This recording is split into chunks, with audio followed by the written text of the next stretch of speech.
Bonjour à tous et merci de toujours vous informer sur RTI2 au sommaire de l'actualité. Le 21 juin marquait la journée mondiale du yoga, une ancienne pratique physique, mentale et spirituelle qui trouve ses origines en Inde. Et puis hors de nos frontières, en Afghanistan, les restrictions des droits des femmes continuent de bloquer la réintégration de ce pays dans la communauté internationale. Encore merci à vous d'être des nôtres sur RTI2. Le yoga est une ancienne pratique physique, mentale et spirituelle qui trouve ses origines en Inde. Ce 21 juin était la journée mondiale de cette discipline qui a été instituée le 10 décembre 2014 par l'Assemblée générale de l'ONU. À cet effet, Perpétue Pan, Kakra et Joël Gosset ont saisi cette occasion pour nous parler des bienfaits du yoga que nous voyons maintenant. Decimus Ghislaine, professeur de yoga avec quelques pratiquants, attend les retardataires. Ghislaine est passionnée de yoga. Elle exerce depuis plus de 20 ans. Les bienfaits du yoga, ça a tous les bienfaits d'une activité physique, même si c'est très différent. D'accord ? Donc la mise en mouvement, bien-être articulaire, le gainage, se sentir bien dans son corps. Souvent, il y a beaucoup de gens qui viennent pour le mal de dos, bon, beaucoup de choses. Mais en plus de ça, avec le travail de la respiration, il y a aussi un recentrage sur soi. Même moi, je l'ai déjà remarqué, des personnes qui étaient très sportives, woyo, woyo, woyo, quand elles viennent au yoga, petit à petit, elles se ressentent sur elles. Elles apprennent à écouter ce qui se passe à l'intérieur d'eux, à prendre conscience de leur respiration, à savoir se calmer quand elles sont stressées par le biais de la respiration. C'est avec beaucoup de souplesse, de délicatesse et d'enchaînement de mouvements variés que Ghislaine aide ses étudiants à mieux pratiquer le yoga.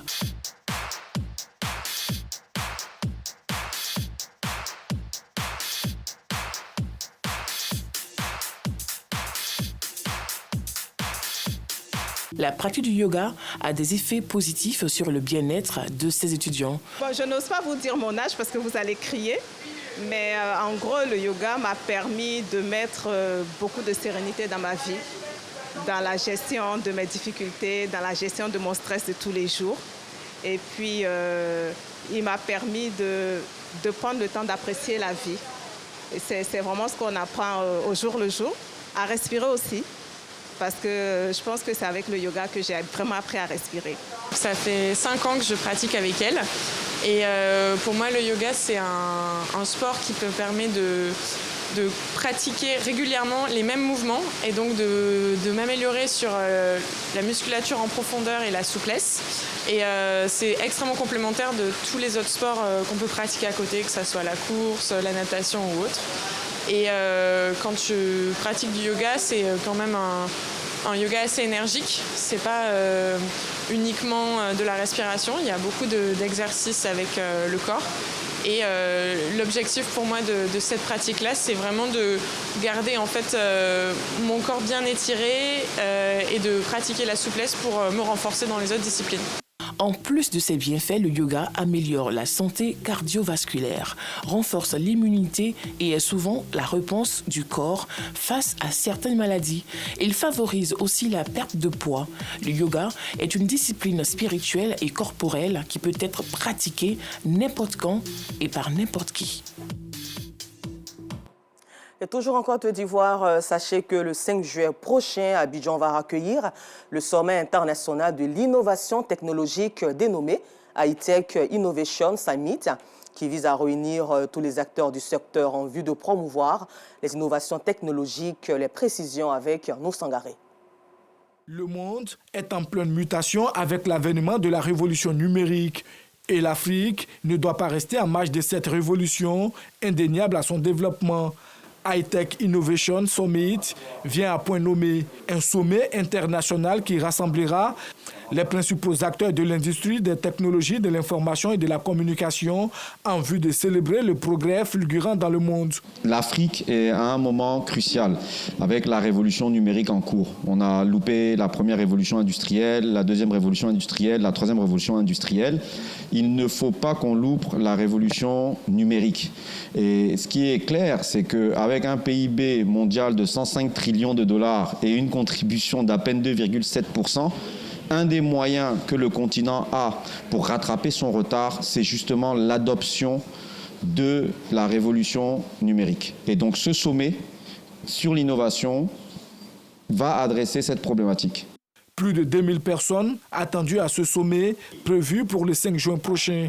Il sera meublé par plusieurs activités selon son commissaire général, Reda Benjeloun. Les grandes articulations du sommet, on va réunir toutes les parties prenantes, que ce soit du secteur public, du secteur privé et de la société civile.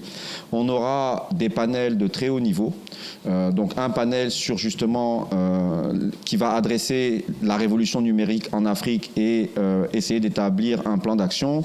Un panel qui va traiter des enjeux de l'intelligence artificielle dans le secteur des banques et des assurances. On aura un panel qui intéressera la jeunesse ivoirienne, qui va traiter en fait des start-up, de la technologie et de la façon dont la technologie peut aider les jeunes entrepreneurs à développer leur activité. Et on va même discuter du domaine de l'éducation parce que tous les changements en cours sont très rapides et justement comment adapter notre système éducatif pour ne pas en fait louper cette révolution numérique. High-Tech Innovation Summit s'inscrit dans le cadre de la célébration des 20 ans d'existence d'High-Tech, une structure spécialisée dans l'industrie de l'innovation technologique. Et c'est dans la paix et la cohésion sociale que toutes ces activités peuvent se tenir en toute tranquillité.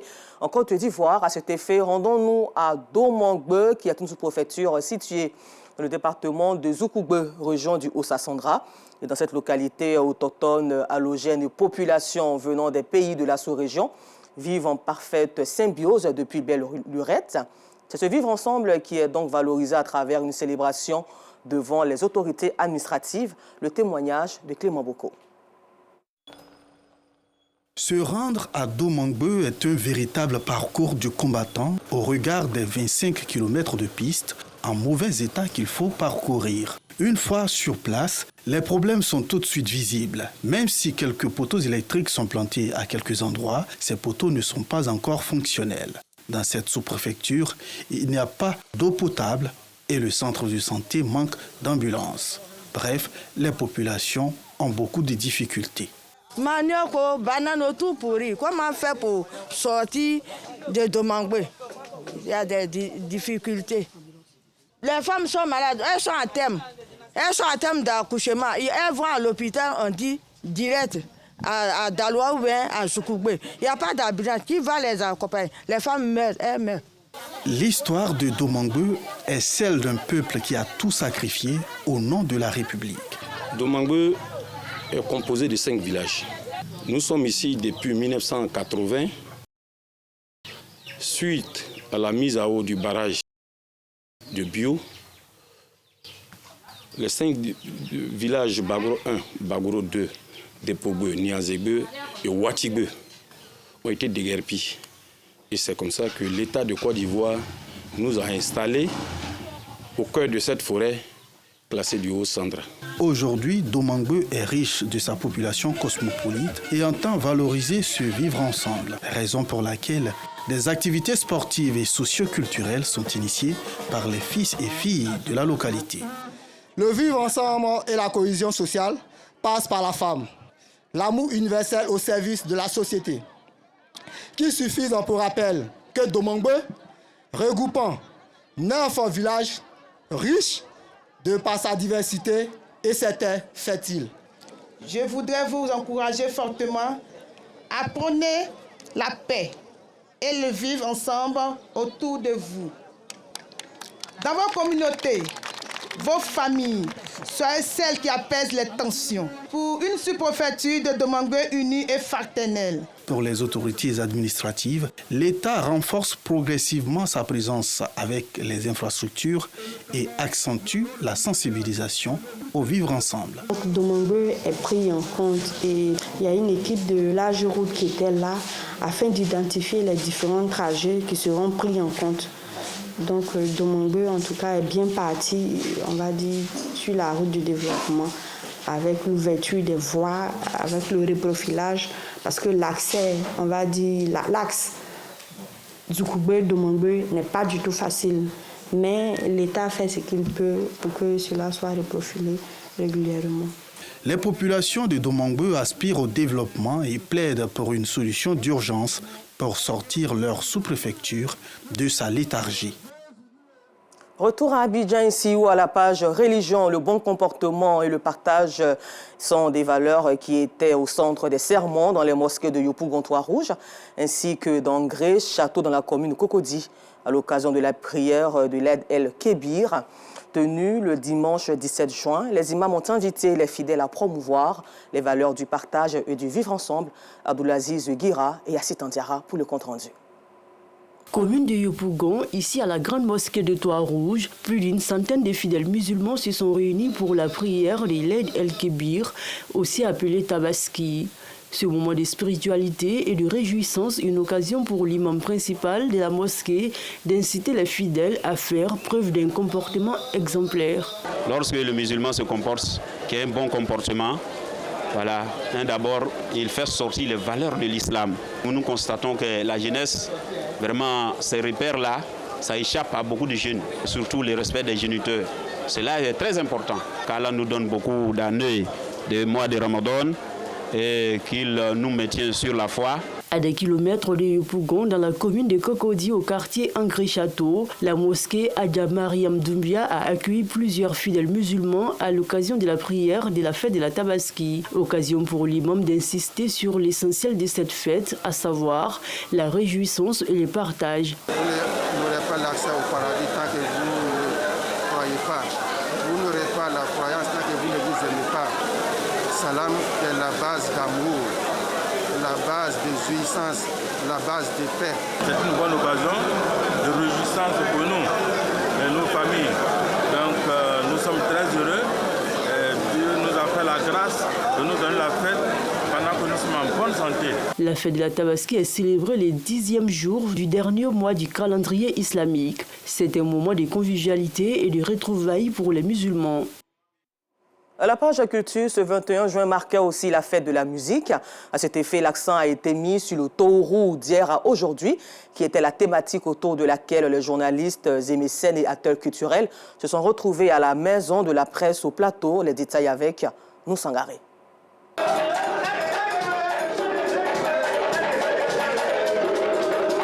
Loin d'être des amuseurs publics, les praticiens du Tourou ont un rôle de conseillers et d'éducateurs dans la société. Tourou, là, c'est une déformation de Tonourou qui veut dire à Niabois, donne-lui des conseils, donne-lui la sagesse, dis-lui la parole. Donc, dans sa prédestination, le Tourou s'est donné pour fonction de conseiller la société, d'être le conseiller universel des hommes. Donc il ne peut donner que la sagesse. Le Tourou d'hier à aujourd'hui, c'est autour de cette thématique que le professeur Ziki Koléa a entretenu son auditoire. Né en Pays Oué, le Tourou a connu plusieurs mutations en passant chez les Niabois avant d'atterrir en Pays Bété. Les arts évoluent suivant le temps et l'espace. Le Tourou qui a été importé du Pays Oué et qui est passé par le pays Niambois était masqué parce que ça fait partie de la tradition du bléga, c'est-à-dire le masque chanteur. Et il y avait les masques danseurs aussi. Les gens, les Bétés ont pratiqué tout cela. Et à un moment donné, le Tourou il chantait même en guéré et en niabois. Mais arrivé à un certain moment, les gens, puisqu'il s'agit de donner des conseils, comment tu peux donner des conseils à des gens qui ne comprennent pas ta langue?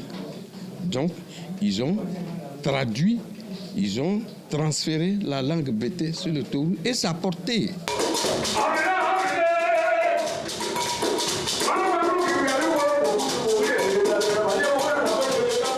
Le Tourou, ce tas oratoire qui s'inspire des proverbes, des contes ou histoires, a connu deux grandes générations selon le conférencier.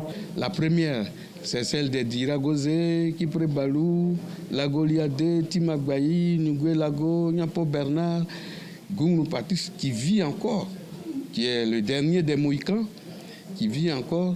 Et après cela, il y a la seconde génération, c'est-à-dire ceux qui ont appris auprès de ces maîtres, dont le chef de file est Blingwandji. Cette conférence s'inscrit dans le cadre de la promotion du Tourou, socle de la culture BT, une promotion qui va se poursuivre en France où les praticiens du Tourou sont invités à jouer le 28 juin prochain à Noisy-le-Sec, à Paris. Vive donc la culture ivoirienne. Et puis pour terminer ce temps d'information, retenez que les restrictions des droits des femmes continuent de bloquer la réintégration de l'Afghanistan dans la communauté internationale, selon une haute responsable de l'ONU, notant que la participation annoncée du gouvernement taliban à des pourparlers à Doha n'était pas une légitimation. Encore merci à vous de nous avoir suivis et bonne suite de programme sur RTI2.